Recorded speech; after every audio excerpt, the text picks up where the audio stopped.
रखा। सारे जहान का डर उस रात रेगिस्तान की खामोशी में समा गया था। जब उसने एक कदम बढ़ाया तो रेत पर उसके पैरों के निशान की जगह किसी और के पंजों के निशान उभर आए। पीछे मुड़ा तो दूर से एक आवाज आई, शाम से इराक का ये रास्ता खून की नदी है और इस नदी का पुल केवल सखलेंज है। सखलेन का सफर, शाम से इराक। पहला घंटा, रेगिस्तान की खामोशी और पहली मुश्किलें। साल 1114 हिजरी का समय था जब सखलेन ने शाम यानी दमिश्क के समृद्ध शहर से इराक यानी कूफा की ओर अपना सफर शुरू किया। उसका उद्देश्य था व्यापार और एक खोई हुई पारिवारिक अमानत की तलाश। वो एक माहिर यात्रा लेखक था, लेकिन आज का सफर सामान्य नहीं था। सफर के शुरुआती दिन शांतिपूर्ण रहे। उसने रेगिस्तान की कठोर तपिश सह ली, लेकिन तीसरे दिन हालात बदल गए। पानी का मटका अचानक खाली हो गया, जबकि उसने अभी आधी से ज्यादा दूरी तय नहीं की थी। प्यास इतनी तेज थी कि उसका गला कांटों की तरह चुभ रहा था। वो अपने ऊंट के साथ एक वीरान कुएं के पास पहुंचा। वहां पानी नहीं था, लेकिन कुएं की गहराई से किसी बच्चे के रोने की दर्दनाक आवाज आ रही थी। सखलेन ने रस्सी डाली, लेकिन जब उसने रस्सी खींची तो वो खून से सनी हुई थी। उसे लगा जैसे कोई शक्तिशाली हाथ उसे नीचे खींच रहा हो। डर के मारे उसने वहां से भागना ही उचित समझा। ये सफर का पहला संकेत था कि वो एक आम रास्ते पर नहीं चल रहा। दूसरा घंटा, परियों का महल और जादुई शहर। दुनिया की नजरों से ओझल एक अजीब दृश्य ने उसका रास्ता रोक दिया। जहां केवल बंजर रेत होनी चाहिए थी, वहां अचानक आकाशी रंग के पत्थरों का एक महल दिखाई दिया। ये महल इतना शानदार और जादुई था कि जैसे किसी ने स्वर्ग का एक टुकड़ा रेगिस्तान में रख दिया हो। इसे परियों का महल कहा जाता है। सखलेन ने सावधानी से महल में प्रवेश किया, लेकिन अंदर कोई इंसान नहीं था।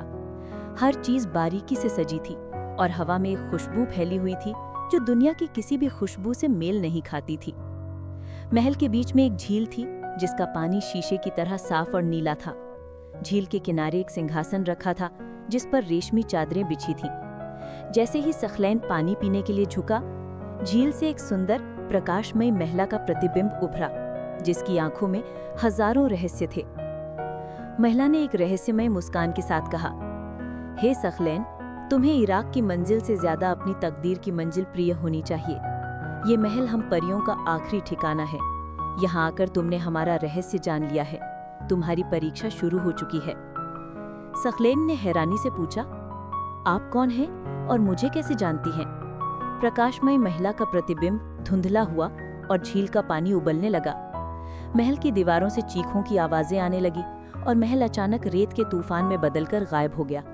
सखलेन अब फिर उसी सुनसान रेगिस्तान में खड़ा था, लेकिन अब उसके दिल में साहस और रोमांच का उत्साह जाग चुका था। तीसरा घंटा, रहस्यमयी व्यक्ति की मदद और खुलासा। सूरज ढल रहा था और रेगिस्तान में ठंड बढ़ चुकी थी। सखलेन ने महसूस किया कि कोई उसका पीछा कर रहा है। अचानक उसे एक सफेद चमकदार चोगा पहने हुए एक रहस्यमयी बूढ़ा व्यक्ति दिखाई दिया।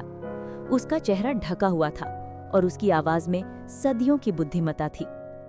बूढ़े व्यक्ति ने सखलेन को पास बैठने का इशारा किया और उसे थोड़ा पानी और कुछ खजूर दी।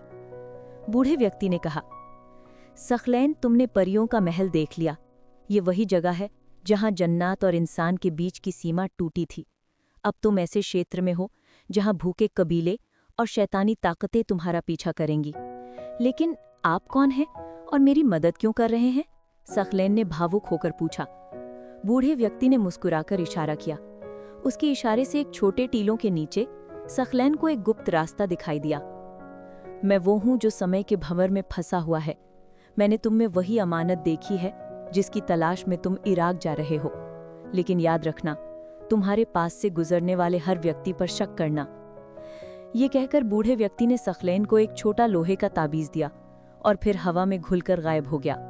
अब सखलेन अकेला था, लेकिन उसके पास मदद का एक रहस्य और ताबीज था। चौथा घंटा, अज्ञात आपदा और शिकारी कबीला। सखलेन ने बूढ़े व्यक्ति की हिदायत पर उस गुप्त रास्ते पर सफर शुरू किया। ये रास्ता रात की अंधेरी में बहुत डरावना था। अचानक उसने पास के टीले से अज्ञात भाषा में बड़बड़ाने की आवाजें सुनी। उसने देखा कि एक अजीब अरबी कबीला उसकी ओर बढ़ रहा है। उनके शरीर काले और सूखे हुए थे और उनकी आंखें भूख से चमक रही थीं। ये एक खूंखार कबीला था जिसके बारे में केवल कहानियां सुनाई जाती थी। वो यात्रियों का शिकार करते और उनका मांस खाते। कबीले का सरदार सखलेन की तरफ बढ़ा और डरावनी आवाज में कहा, शाम का ताज़ा मांस, तुम हमारे मेहमान के लिए आए हो? हमें आज कई दिनों बाद शिकार मिला है। सखलेन ने अपनी जान बचाने की ठान ली। उसे बूढ़े व्यक्ति की बात याद आई, हर व्यक्ति पर शक करना। उसने तुरंत लोहे का ताबीज निकाला। जैसे ही उसने ताबीज को हाथ लगाया, अचानक उसमें से प्रकाश निकला जिसने पूरे कबीले को डराया। कबीले के लोग चीखते हुए पीछे हट गए। सरदार गुस्से में चिल्लाया, कोई जादूगर है, भागो। ताबीज की मदद से सखलेन ने कबीले से अपनी जान बचाई, लेकिन इस घटना ने उसे भावनात्मक रूप से झकझोर दिया। वो थक चुका था, लेकिन मंजिल अब करीब थी। 5वां घंटा, भावनाओं का भंवर और सच्चाई की दहलीज। अगली सुबह सखलेन इराक की भूमि में प्रवेश कर चुका था। उसे एक वीरान सराय दिखाई दी। वहां उसने आराम किया। उसका दिल कई तरह की भावनाओं से भरा हुआ था। डर, जिज्ञासा, अकेलापन और सफलता था उत्साह। सराय में उसे एक आम सा मुसाफिर मिला। मुसाफिर बहुत दोस्ताना था और उसने सखलेन से उसके लंबे सफर के बारे में पूछा। जब सखलेन ने परियों के महल और खूंखार कबीले का उल्लेख किया तो मुसाफिर हंसकर बोला, तुम्हारी हालत खराब हो गई है भाई। शायद सफर की थकान और रेगिस्तान के भ्रम है। ऐसा कोई कबीला नहीं है और वो परियों का महल केवल एक भटका हुआ सपना हो सकता है। यहाँ सबसे बड़ा मोड़ आया। सखलेन को बूढ़े व्यक्ति का आखिरी वाक्य याद आया, तुम्हारे पास से गुजरने वाले हर व्यक्ति पर शक करना। सखलेन ने अचानक महसूस किया कि उसके पास मौजूद लोहे का ताबीज गर्म हो रहा है। उसने झटका देते हुए मुसाफिर के कंधे पर हाथ रखा और पूछा, वो अमानत कहाँ है जिसकी तलाश में मैं इराक आया हूँ? मुसाफिर का चेहरा एकदम बदल गया। उसके दोस्ताना भाव गायब हो गए और उसकी आंखें डरावनी लाल हो गईं। मुसाफिर ने कहा, वो अमानत तो नहीं मिलेगी सखलेन, क्योंकि ये सिर्फ एक कहानी है जिसने तुम्हें इस रास्ते पर लाने के लिए रची गई थी। ये मैं ही था जिसने तुम्हें कुएं के पास डराया। परियों का महल केवल एक सपना था और बूढ़ा व्यक्ति और मैं एक ही हैं। ये सब एक परीक्षा थी ताकि हम देख सकें कि तुम इन संकटों में अपने होश और ईमान को बनाए रखते हो या नहीं। तुम सफल रहे। 6वां घंटा, सस्पेंस और अंत। ये सुनकर सखलेन के पैरों तले से जमीन खिसक गई। सारा सफर धोखा था? नहीं, ये एक अत्यंत परीक्षा थी। उस मुसाफिर, जो वास्तव में एक अलौकिक प्राणी था, ने कहा, तुम्हारा परिवार एक प्राचीन ज्ञान की अमानत का संरक्षक है। ये अमानत किसी खजाने या आभूषण के रूप में नहीं है, बल्कि तुम्हारे दिल में छिपी हुई धैर्य और बुद्धिमत्ता के रूप में है। हमने यह सब केवल इसलिए किया ताकि देख सकें कि तुम इन कठिनाइयों में अपने होश और विश्वास को बनाए रखते हो या नहीं। तुम सफल रहे। उस प्राणी ने मुस्कुरा कर कहा, तुम्हारे परिवार की असली विरासत तुम्हारा शक्तिशाली दिमाग और धैर्य है। अब जाओ और इस ज्ञान का उपयोग दुनिया की भलाई के लिए करो। तुम्हारी मंजिल कूफा नहीं, तुम्हारी मंजिल तुम्हारी बुद्धिमत्ता है। उस प्राणी ने सखलेन को विदा किया और उसे नई उम्मीद के साथ इराक की ओर जाने दिया। सखलेन का सफर समाप्त नहीं हुआ था। वो अब नए साहस के साथ आगे बढ़ रहा था।